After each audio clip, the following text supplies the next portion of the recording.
Fala galera do nono ano, mais um videozinho para dar uma força na atividade de vocês dessa semana de história.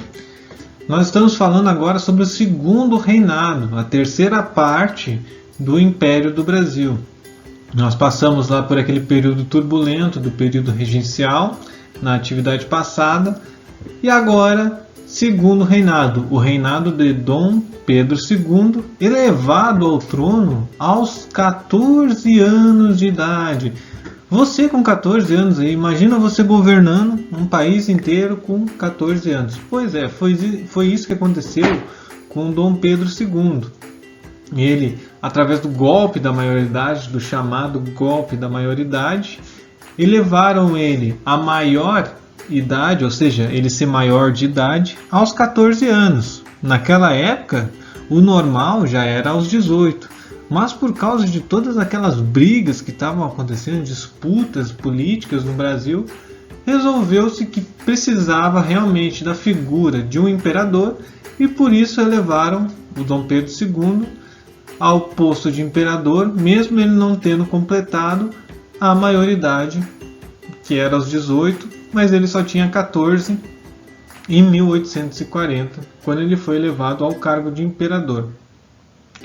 E aí, no segundo reinado, aconteceram várias coisas importantes na história do Brasil, como a Guerra do Paraguai, que definiu as fronteiras ali do Brasil, foi a grande guerra que ocorreu na história da América do Sul, a abolição da escravidão, que ocorreu por várias etapas até 1889, a vinda dos imigrantes europeus, que é importante, principalmente aqui no Rio Grande do Sul e em São Paulo, onde eles se estabeleceram com mais força, imigrantes alemães, italianos, os japoneses, enfim, de várias etnias, de vários países aí, e principalmente a Lei de Terras, em 1850, que definiu o porquê da concentração fundiária no Brasil. O que é concentração fundiária? É o domínio das terras, da posse de terra, de territórios no Brasil, por poucas pessoas.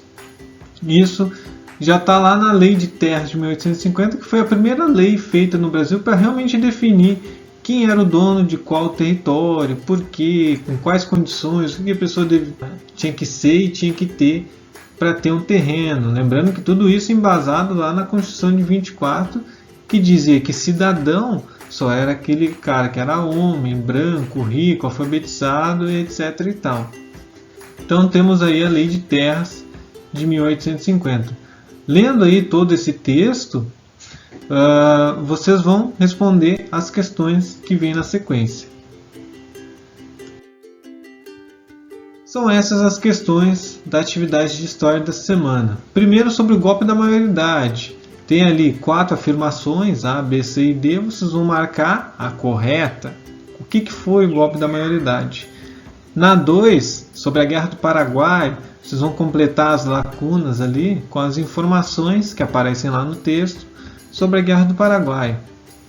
E na 3, por que, de acordo com o texto, a Lei de Terras demonstra mais uma vez que o Brasil sempre muda para não mudar. Essa afirmação eu venho fazendo aí em algumas atividades e ela aparece mais uma vez quando eu falo sobre a Lei de Terras de 1850. Mas por que isso? Por que o Brasil sempre muda para não mudar?